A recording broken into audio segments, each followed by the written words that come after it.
దేవుని నామానికి వందనాలండి. ఈ అవకాశం ఇచ్చిన పాస్టర్ గారికి, దైవజనులందరికీ వందనాలండి. ఈరోజు చెప్పబోయే సాక్ష్యం, దేవుడు మాకు మ్యారేజ్ అయ్యి 9 years తర్వాత గొప్ప బహుమానం, శ్రేష్టమైన బహుమానం గర్భఫలం ఇచ్చాడండి. చాలా ట్రై చేసాం మేము, చాలా హాస్పిటల్కి వెళ్ళాము, ట్రీట్మెంట్ చేయించుకోవడం అనేది జరిగింది. కానీ దేని ద్వారా కూడా పాజిటివ్ అనేది రాలేదు.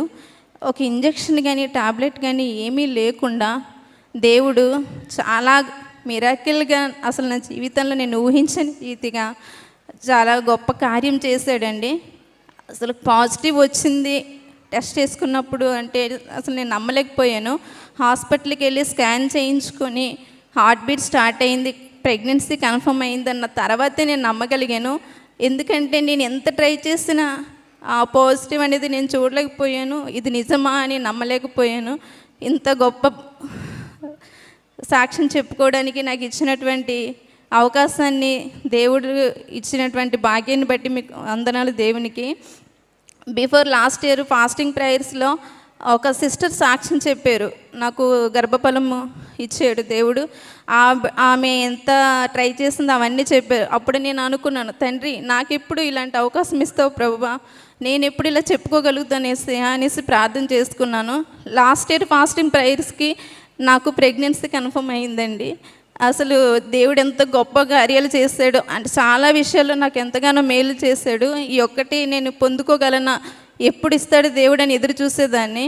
ఆశగల ప్రాణానికి తృప్తిపరిచే దేవుడు, నిజమైన మన దేవుడు. ఈరోజు ఇక్కడ ఈ ఫాస్టింగ్ ప్రేయర్స్కి దేవుడు నాకు ఇచ్చిన బిడ్డతో మీ అందరి ముందు నిలవబెట్టి సాక్ష్యం చెప్పుకోవడానికి నాకు ఇచ్చిన గొప్ప భాగ్యాన్ని బట్టి దేవునికి వందనాలు తెలియజేసుకుంటున్నాను. ఎంత గొప్ప కార్యం చేసిన దేవాది దేవునికి కోట్లాది స్తుతులు స్తోత్రాలు చెల్లించుకుంటున్నాను. అలాగే మా కొరకు ఎంతగానో ప్రార్థించారు పాస్టర్ గారు కూడా. చాలాసార్లు ప్రెగ్నెన్సీ కన్ఫర్మ్ అవ్వకముందు ప్రార్థన చేస్తారు, ప్రెగ్నెన్సీ ఉన్నప్పుడు ప్రార్థన చేస్తారు, డెలివరీ అయ్యే వరకు కూడా మా కొరకు ప్రార్థించిన అయ్యగారికి అమ్మగారికి కూడా వందనాలు. ఈ చిన్న సాక్ష్యం దేవుడు దీవించును గాక. Praise the Lord. చప్పట్లు కొట్టి దేవుని నామమును మహిమపరుస్తామండి. ఆఫ్టర్ 9 years 9 సంవత్సరాల తర్వాత దేవుడు లాస్ట్ ఇయర్ ఫాస్టింగ్ ప్రేయర్స్లో వారు పార్టిసిపేట్ చేసినప్పుడు ఈ సంవత్సరం వచ్చేటప్పటికి బిడ్డను ఎత్తుకొని దేవుని సందులో నించునే కృపను దేవుడు అనుగ్రహించినందుకు దేవునికే మహిమ కలుగును గాక. సో వారు ప్రార్థన చేసి పేరు పెట్టమన్నారు. మనందరం కూడా చిన్న ప్రార్థన చేసి పేరు పెడదాం. తండ్రి నీకు స్తోత్రాలు, నీ ప్రేమైన కుటుంబాన్ని ప్రేమించి మీరు ఇచ్చినటువంటి బిడ్డను బట్టి నీకు స్తోత్రాలు. నాయన నీవు ఇచ్చిన బహుమతిని బట్టి నీకు వందనాలు. 9 సంవత్సరాల తర్వాత నీ చిత్తానుసారంగా నాయన చక్కని బిడ్డనిచ్చినందుకు నీకు వందనాలు. యేసు నామంలో ఈ బిడ్డను ఆశీర్వదిస్తున్నాము తండ్రి.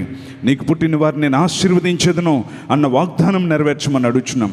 శ్రేష్టమైన ప్రతి ఈవియు తండ్రి దగ్గర నుంచి వస్తుందని నీ మాటను బట్టి నీకు స్తోత్రాలు చెల్లిస్తూ ఈ సమయంలో ప్రభువా తండ్రి కుమార పరిశుద్ధాత్మ నామంలో నాయన శ్రేష్ఠ దర్శిని అని పేరు పెడతా ఉన్నాము ప్రభువా. శ్రేష్టమైనదిగా ఈ బిడ్డ నీ కొరకు పెంచబడగలటూ సహాయం చేయమని యేసు నామంలో అడుగుచున్నాము తండ్రి, ఆమెన్. ఏం పేరండి? శ్రేష్ఠ దర్శిని. నేను నిర్ణయించిన పేరు కాదు, వాళ్ళే నిర్ణయించుకున్నారు. లేకపోతే మళ్ళీ శ్రేష్ఠ పేరు పెట్టారు అని అంటారు కదా, అందుకోసమని. ఓకే, గాడ్ బ్లెస్ యూ అమ్మా. Praise the Lord. యా, ఈ సమయంలో మనందరం కలిసి కుటుంబంగా ప్రార్థన చేద్దామండి. ప్రతి ఒక్కరు